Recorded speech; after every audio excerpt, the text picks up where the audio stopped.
Hello, everybody. This is Gynarchic Awakening.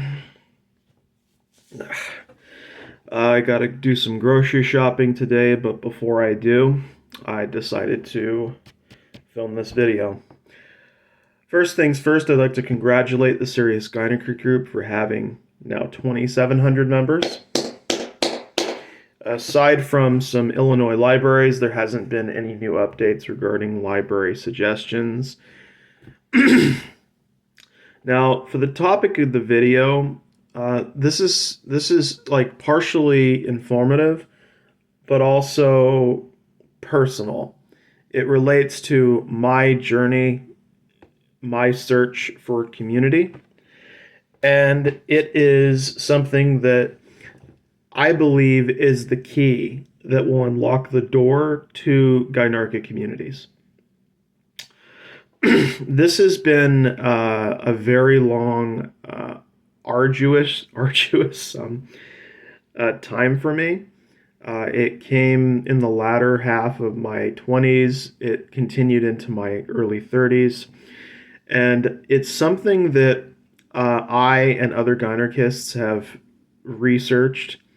And after somebody in the Gynarchy group posted about community building, I decided to comment, and I told that individual, among others, that I would make this video, and that it was actually a long time coming. Before I get into what the title of the video is about, I want to talk about what led up to that, to the hypothesis, which, as far as I'm concerned, was later proven. A few years ago, I got involved in the Gynarchy community. At first, it started with attempting to, form friendships and connections on the internet, and that didn't really work out very well because a lot of the people who claimed to be Gynarchists were really just interested in romantic relationships. They weren't looking to network. They weren't looking to community build, at least on the websites that I was using at the time. And this continued on others as well, whether it was Twitter or elsewhere. People seemed to be more interested in pursuing the romance stuff, but not really the community stuff. Even when I tried to reach out to others in the community and talked with people, there wasn't a whole lot of motivation, which made it even more frustrating and difficult.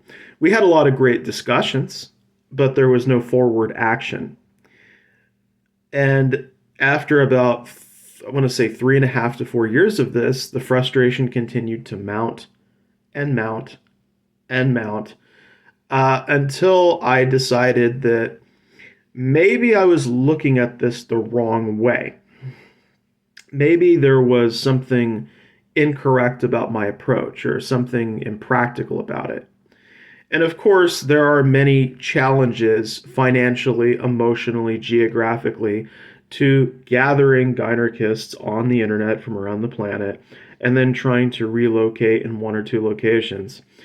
I think there's also a potential safety concern for this, because if you gather all of your eggs in one basket, well, there you go. Don't need to go into detail now, do I? So, what exactly is the key that I believe will unlock the door? What are we missing?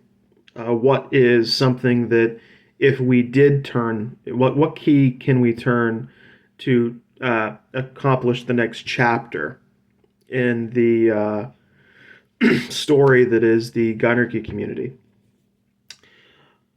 Now, I remember looking up some information related to my name, my channel, and I found, before they had deleted the entire thread, that there were people suggesting or making the knowledge claim that the majority of women don't want this thing or that thing, or in particular, they don't want Gynarchy.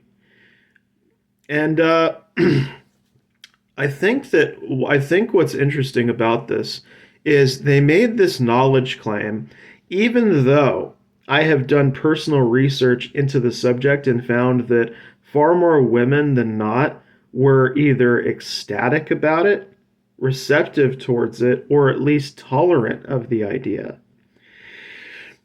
I think that when people make a claim of this magnitude, they should supply evidence to back it up.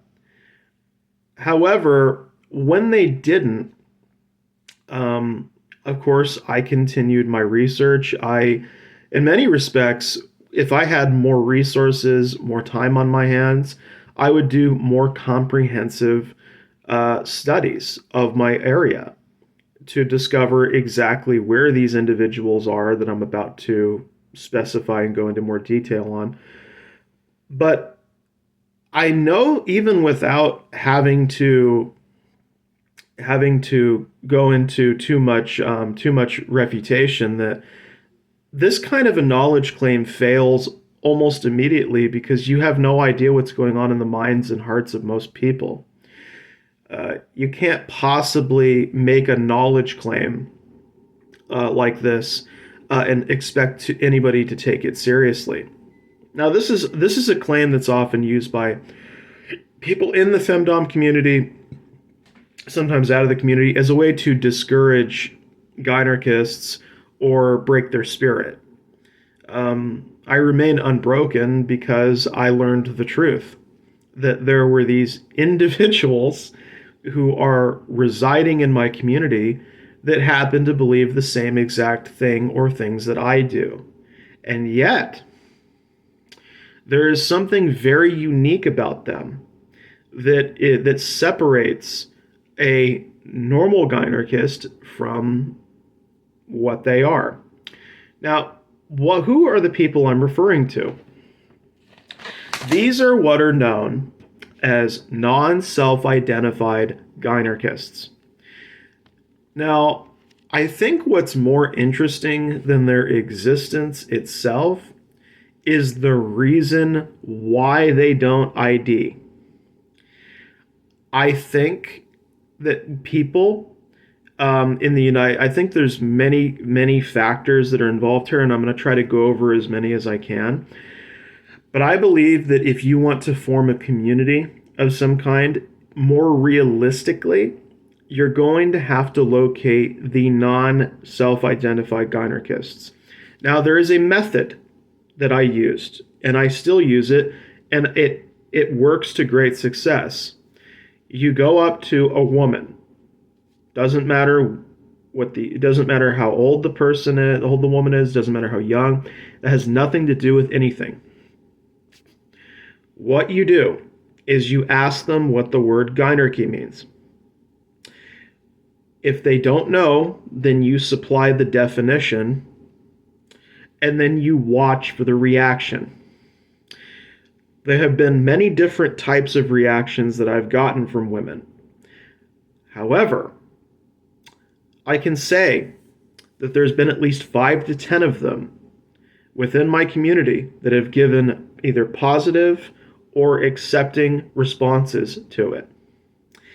Now, why might somebody hold the belief or believe that men shouldn't be running things that women should, but not know about the lexicon of gynarchy? I think part of the reason why they don't know about the lexicon is because they don't necessarily think that their beliefs are something that they will ever act on. Now, this is very important. There are many different types of people in society. There are people who don't care about anything. There are people who only care about some things, and then there are people who seem to care about everything. When you have non-self-identified gynarchists, there are one of the first things that immediately pops into my head that I've speculated and that I believe is responsible for this phenomenon is that they personally don't feel as if their beliefs will ever be socially accepted. And so, because they think that, they keep the opinions to themselves or they don't delve too deeply into them. It's kind of a case of like, if you're in a room with 10 people and nine of them say that they're feminists or monarchists or whatever, if you don't feel like, okay, what's the point of me even coming out or indulging this philosophy or ideology if no one wants it? And then there's the kind of the second reason, which is people may believe something and yet not act based on those beliefs. They might think, yeah, women should be running things, but it's more of a thought and a notion. It's not something to act on. It's not some kind of philosophy to enrich your personal life necessarily. It could just be a thought or a feeling in the back of their head that they haven't really fleshed out. It's kind of like if you've ever written any stories or drawn any pictures or any or done any poetry, your first draft is probably not going to be your last. It's kind of like this. They have a rough draft. They just haven't done all that many revisions of it. In other words, they have kind of like a general idea of it, but they haven't really put any serious time into figuring out exactly what it is that they want. So that is something else that's going on here too. The third thing is, I believe, fear. I think that the non-self-identified gynarchist lives with a greater amount of fear than somebody who is self-identified. For instance, the members of the gynarchy groups on Reddit and of course myself, we are self-identified. We make it clear that this is what we think, this is how we feel. We're at least I know I am. I'm unapologetic about it. I don't make apologies to people for what I believe. If they don't believe it, that's their business. I'm just looking for the people who do. That's been one of my goals from the beginning, to find community. Now, this type of thing, sorry, this type of thing that happens here is largely due to the influence of not only the patriarchal religions, but their history, and also the history of the world. Now, in the back of somebody's head, there's a lot of things that you can risk by coming out with this ideology. The first thing that you risk is your job. Now, depending on what kind of area you're living in, if your government doesn't have universal health care, if it doesn't support Medicaid or food stamps, your job is literally your life support. And things have been changing, especially in the United States. But even if they weren't, losing a job is a big hit to somebody. And not everybody can afford to just freely express their not everybody feels like they can freely express their views without fear of retribution, punishment, or ostracization. I hope I'm saying that word right. And so when they're not when they think in their heads, do I want to come out with this? That's kind of where the driving force is. There's also the fact that you have periods of I want to say a freer, what we call freer society, and then other times of authoritarianism.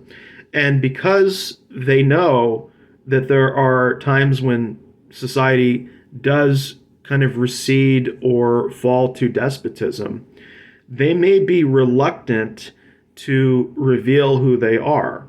And part of that has to do, it's a calculation. It's a calculated decision, which is, how can I know who to trust? If I tell this person and it turns out that they actually hate people who are like me or who feel the way I do, they could tell my employer, they could tell my friends, they could tell my family, I could get kicked out of my home, I could get divorced. Any number of things can go wrong. And you have, when it comes to trust, you have no way of guaranteeing 100% that someone is not going to have hostile intentions towards you after learning that you don't hold the same beliefs that they do. In fact, you probably hold beliefs far contrary to theirs. So these are very real fears that I can sympathize with. I can understand why they might not want to come forward.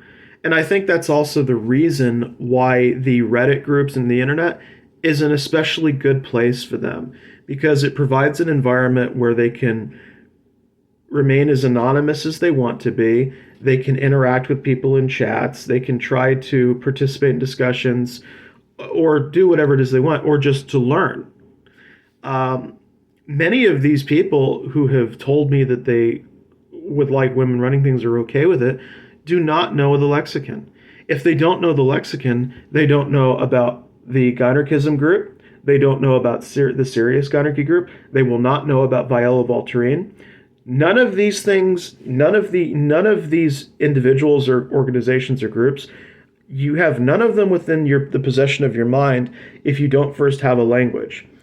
This is actually part of a deeper cultural problem with the United States, and it goes back to the 1600s. Now, when we think about how, slavers control slaves, how people are kept under control, it's by taking away their language. And when you take away their language, you take away their culture, you take away critical aspects of their identity, they can no longer express themselves using that language. Now, when somebody loses a language, they have to pick up another one. But what language did they have available to them to use? The language of those who enslaved them. And if you control language, you control how people are going to communicate, who people are going to look to. And if you look at the education system, the word Gynarchy will not be mentioned in your middle school, in your kindergarten, in your high school, in your college, in your law firms. You will not find a mention of that word anywhere. And yet it does exist. Another problem that might be going on here is it's not just fear. They may think that they know something that they don't know. And this is a very common human experience. If we think we know what we don't know, we defeat ourselves before we ever try. Like if some people think, oh, this is like the deep down they really believe it, but there are some human beings that will convince themselves that what they believe is absurd and that they shouldn't take themselves too seriously. In other words, they're not getting the external validation they need for their beliefs, and so they give up on them. If you are in a community with people who don't think like you and you don't know the language, then you're not going to be able to contact anybody unless you make a deliberate effort to do so. And so that could be something that is holding these people back, which is, is it going to be worth it? Is it going to be, if I am investing my time in this, am I going to find like-minded people, or is this all just silly? Is this ridiculous? And part of the reason why they may think it's silly and ridiculous is because they've lived in a male-dominated society, and when they read their history books, when they read or they're educated, what do we mostly hear about? We hear about these wars. We hear about these male societies. We hear about all these conquered lands, conquered people.